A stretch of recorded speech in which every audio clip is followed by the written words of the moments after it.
पढ़ी लिखी देवरानी। अगर आज मैं भी पढ़ी लिखी होती तो मैंने मोहल्ले में हो रहे कंपटीशन को जीत लिया होता और अच्छी खासी मोटी रकम जीतकर आपके हाथ में थमाई होती। माँ बड़ बोली, ज्यादा मत बोल। जितना तेरा कद है ना उससे भी 50% कम बोला कर। इस घर में ही क्या, हमारे खानदान में किसी भी औरत को पढ़ने की इजाजत नहीं है।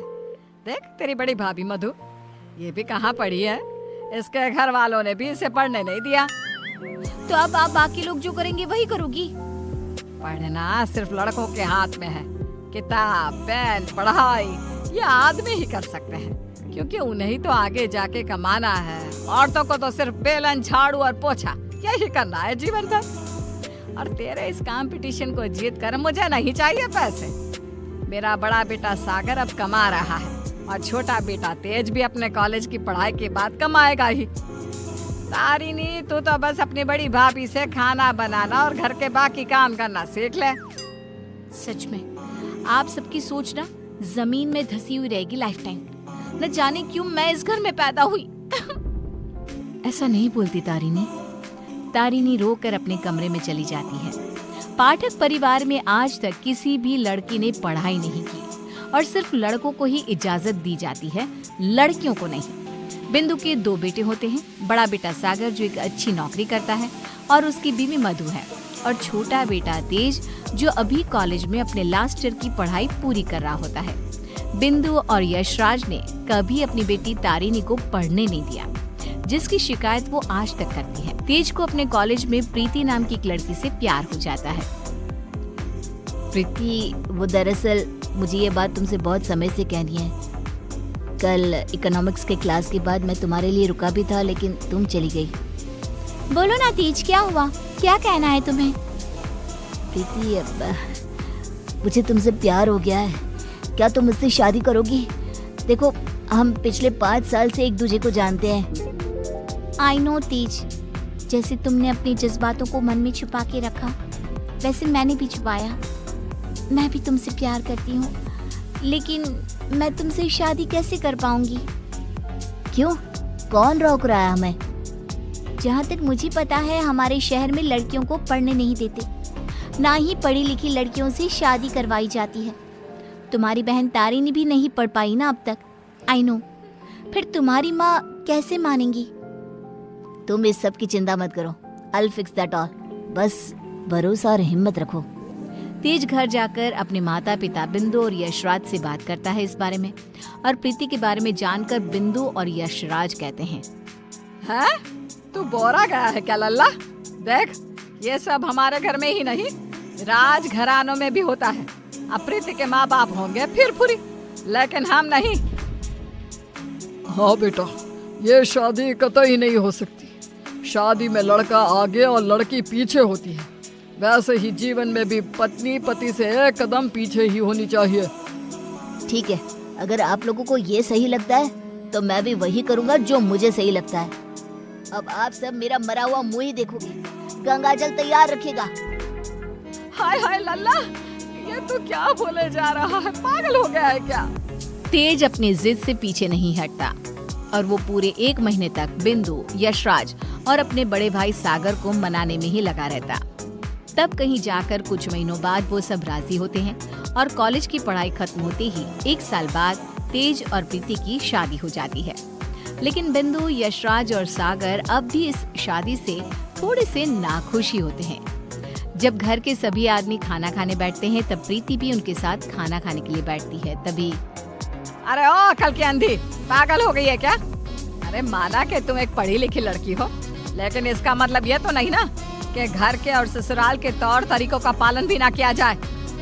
खाना पहले घर के आदमी खाते हैं और फिर औरतें खाती हैं, दोनों एक साथ नहीं बैठे, समझ गई? लेकिन मम्मी जी, ऐसा क्यों? मेरा मतलब खाना तो सबका एक ही होता है ना, तो सब अलग अलग बैठकर क्यों खाए? प्रीति, तुम चलो ना रसोई में, चलो, सबके लिए कटोरी में खीर परोसनी है। लेकिन मधु दीदी। प्रीति, माँ और मधु जो कह रही हैं वो सब सुनो। तेज, अपनी बीवी को कुछ समझाओ। प्रीति प्रीति गुस्से से उठकर रसोई में चली जाती है और मधु के साथ खीर को कटोरियों में परोसने में लग जाती है। प्रीति, हम इस घर की बड़ी बहू हैं, उसके बावजूद भी हमें हर मामले में, हर काम में पीछे रखा जाता है, जूती की नोक पे रखा जाता है, क्योंकि हम पढ़े लिखे भी नहीं हैं। अब सोचो, हम बड़ी बहू होकर भी हमारा ये हाल है, तो तुम्हारे साथ क्या क्या होगा। मधु दीदी, आप पढ़ी लिखी नहीं हो, इसमें आपकी कोई गलती नहीं है, लेकिन ये जो कुछ भी हो रहा है ना, आदमी और औरत का भेदभाव, ये सब बहुत ही बेकार और इलॉजिकल है। आज दुनिया कहां से कहां पहुंच गई है। आज के जमाने में औरत आदमी के साथ कदम से कदम मिलाकर चलती है। खैर, अब हम और कर भी क्या सकते हैं, लेकिन हम अपने आप को बहुत भाग्यशाली मानते हैं। क्यों मधु दीदी? क्योंकि हमारी एक पढ़ी लिखी देवरानी जो है। हाँ, आपको पता है मधु दीदी, आप ना बहुत क्यूट हो, आपको किसी की नजर ना लगे। जब सभी हॉल में एकत्रित होते हैं, तभी बिना घूंघट ओढ़े प्रीति को देखकर, प्रीति बहू, अब क्या तुम्हारे लिए दीवार पर बड़े अक्षरों में इस घर के तौर तरीके लिखवा दिए जाए? आज क्या किया मैंने? आप हमेशा राशन पानी लेकर क्यों चढ़ जाती हो मुझ पर mummy ji? I just don't understand. Preeti बहू, आज तुम बगैर घूंघट के दिख गई हो। आइंदा से अगर ऐसा बिना घूंघट के दिखी ना, तो मुझसे बुरा कोई नहीं होगा। मधु बहू को देखो, सोते समय भी घूंघट ओढ़े ही सोती है, नींद में भी ये हमारे आदेशों का पालन करती है। और हाँ, एक और बात कान खोल कर सुन लो, आइंदा से बड़ों से और अपने इर्द गिर्द के आदमियों से इतनी बदतमीजी से बात नहीं करना, और इस घर की 4 दीवारों में सिर्फ और सिर्फ सरल हिंदी भाषा का ही प्रयोग होगा। अंग्रेजी भाषा नहीं गूंजनी चाहिए। तेज, अपनी धर्म पत्नी को समझा कर रख। प्रीति निराश हो जाती है और अपने कमरे में चली जाती है। रात में वो तेज से कहती है, तेज, ये सब क्या हो रहा है? तुम्हारे घर वाले इतने पागल कैसे हो सकते हैं? अगर मुझे ये अंदर की बातें पता होती ना, तो मैं कभी तुमसे शादी नहीं करती। I married you just because तुमने कहा कि तुम्हारे घर वालों को मुझसे कोई ऑब्जेक्शन नहीं है। हाँ, तो वही हुआ ना, वो कुछ बोले क्या तुम्हारी पढ़ाई लिखाई पर? अब बाकी कुछ रूल्स रेगुलेशंस है घर की लड़कियों और बहुओं के लिए, अब उन्हें तो फॉलो करना ही होगा ना। आई नो वो थोड़े बहुत गलत है, लेकिन अब हम और कर भी क्या सकते हैं। एक दिन जब यशराज दूध वाले का हिसाब कर रहा होता है, तभी ये 3 हफ्ते जुलाई महीने के और 2 हफ्ते अगस्त के, तो कुल मिलाकर पूरे हुए। अरे बिंदु, जरा हमारे ड्रॉअर में से कैलकुलेटर तो लेकर आना। जी अभी लाती हूँ। बिंदु कैलकुलेटर लाती है और तभी प्रीति भी वहाँ आती है और यशराज को हिसाब करते देखती है। ओफो, ये कैलकुलेटर चल क्यों नहीं रहा? अब मैं हिसाब कैसे करूँगा? 5 हफ्तों का हिसाब मिलाया जाए तो बनते हैं 680 रुपए, क्योंकि हमने 3 रविवार और 4 मंगलवार को दूध नहीं लिया था रघु भैया से, तो उस हिसाब से यही हिसाब बनता है। मैंने अपने माइंड में ही 1 मिनट में कैलकुलेट कर दिया है। प्रीति बहू, तुझे 1000 बार कहा है ना, रसोई में ही रहा कर। अरे आदमियों के काम में क्यों हर बार अपनी टांग अड़ाने आ जाती है? आइंदा से ये हिसाब किताब वाले काम में तो बिल्कुल भी ध्यान नहीं देगी। चल दफा हो यहाँ से अब। न जाने कौन सी घड़ी थी वो जब तेज को इससे प्यार हुआ। बेवकूफ है हमारा बेटा। इस तरह फिर से प्रीति को चुप कराकर रसोई में भेज दिया जाता है। कुछ दिनों बाद प्रीति जब बाजार से घर लौटती है, तब वो घर पर सबको मधु पर चिल्लाते हुए देखती है और मधु बेचारी फूट फूट कर रोई जा रही थी। सब तुम्हारी गलती है, तुम्हारी वजह से ही मैं बाप नहीं बन सकता कभी। पता नहीं क्यों आई तुम मेरी जिंदगी में, पनौती हो तुम, पनौती। लेकिन सागर जी, डॉक्टर साहब ने कहा है कि आपके अंदर कुछ मेडिकल इश्यूज है, जिसकी वजह से आप कभी बाप नहीं बन पाएंगे। अब इसमें हमारी क्या गलती है? ओए मधु, ज्यादा ऊंची आवाज से बात मत कर। वही तो। प्रीति से अपना गुस्सा कंट्रोल नहीं किया जाता और वो तुरंत अंदर आकर चिल्लाती है, बस, आप सबको ये क्या हो गया है? जब डॉक्टर ने कहा है कि कमी सागर भैया में है, तो मधु दीदी को क्यों सुनाना? वो क्यों सहे? सारे ताने, सारी डांट, सारी गलती मधु दीदी की कैसे हो गई? मास्टरनी, तो चुप ही रहा कर। वो कहते हैं ना, एक गंदी मछली पूरे तालाब को और बाकी मछलियों को खराब कर देती है। तू ना वैसी ही है। तेरी वजह से ही ये मधु बहू भी उल्टा बोलना सीख गई है।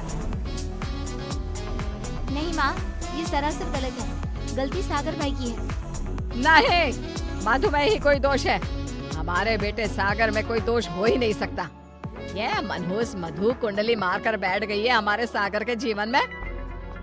मधु दीदी, ये आपके हाथ पाँव पर निशान कैसे? बोलिए।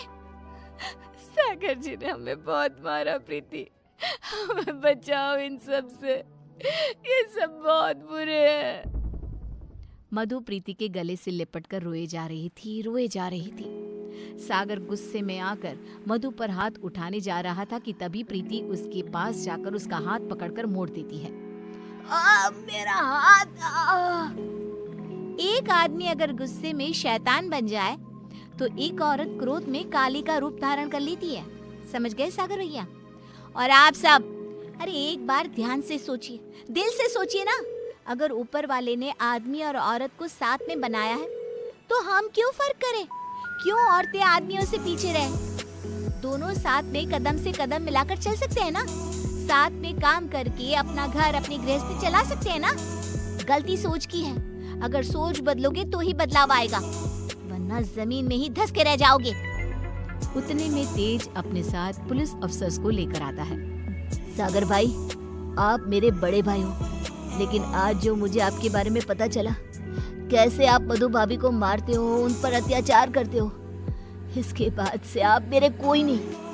मेरे लिए आप ना के बराबर हो गए हो। इंस्पेक्टर साहब, गिरफ्तार कर लीजिए इन्हें। पुलिस सागर को डोमेस्टिक वायलेंस के केस में गिरफ्तार कर लेती है और उसे लेकर जाती है। माँ, पापा, प्रीति और मैंने फैसला कर लिया है कि हम अब इस घर में और नहीं रहेंगे और अकेले किसी शहर में जाकर रहेंगे। मधु दीदी और तारिनी भी हमारे साथ चल सकती हैं।